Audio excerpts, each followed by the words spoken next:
ಇನ್ನು ಘಟನೆಗಳೆಲ್ಲ ನಡೆದಂಗೆ ಹೊಸ ರೂಲ್ಸ್ಗಳನ್ನು ತರ್ತಾರೆ. ಹಳೆ ರೂಲ್ಸ್ ತಂದಿದ್ದನ್ನು ಏನಾಯಿತು ಅನ್ನೋದನ್ನು ಯಾರು ಕೇಳೋದೇನೇ ಇಲ್ಲ. ಈಗ ಮೊನ್ನೆ ಅಷ್ಟೇ ಬೆಂಗಳೂರಿನ ಕೋರಮಂಗಲ ಪಿಜಿಯಲ್ಲಿ ಯುವತಿ ಹತ್ಯೆ ಆಗಿತ್ತಲ್ಲ, ಈ ಬೆನ್ನಲ್ಲೇ ಈಗ BBMP ಅವರು ಎಚ್ಚೆತ್ಕೊಂಡಿದ್ದಾರಂತೆ. ಇದಕ್ಕಿಂತಲೂ ಮುಂಚೆನೂ ಈ ರೂಲ್ಸನ್ನು ತಂದಿದ್ರು ಪಿಜಿಗಳಿಗೆ.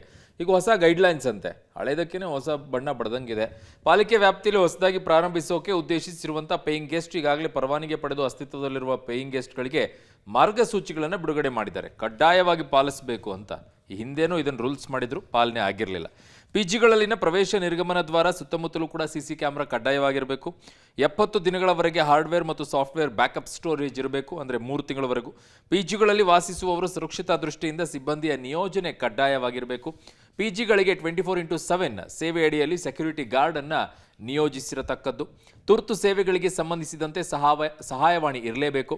ಪೊಲೀಸ್ ಮತ್ತು BBMPಯ ಸಹಾಯವಾಣಿ ಸಂಖ್ಯೆ ಫಲಕ ಇರಬೇಕು ಅನ್ನೋದು ಈಗ ಮಾರ್ಗಸೂಚಿಯನ್ನು ತಂದಿದ್ದಾರೆ. ಎಷ್ಟು ಪಾಲನೆ ಮಾಡ್ತಾರೆ ನೋಡೋಣ.